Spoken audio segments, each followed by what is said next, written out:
Hello, another AQA A-Level Physics multi-choice question. If you want to try to answer the question yourself, pause the video now.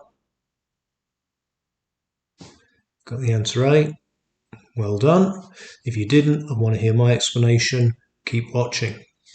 So the potential difference between X and Y is V. What is the potential difference between P and Q?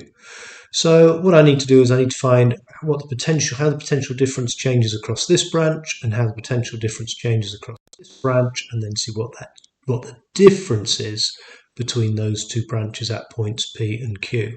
So the first little thing I need to do is I need to work out what this little parallel section, what the equivalent resistance is of those two resistors.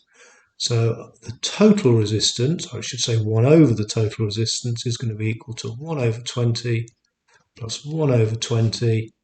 And if you do a little bit of manipulation, you'll discover that is 10 ohms. So although I've got two 20 ohm resistors in parallel, it's just the same as having another 10 ohm resistor in place there. Now I could just say really simply, I could say, well, the top branch is exactly the same as the bottom branch, therefore the PD, there's going to be no difference between the equivalent points, top and bottom. But let's give a slightly longer explanation as to why the PD is going to be 0. So if the PD between X and Y is V, and on the top row each of these resistors is the same, then we're going to drop a third of the PD as we go across. So between X and the other side of the 10 ohm, first 10 ohm resistor, that's going to be 1/3 V.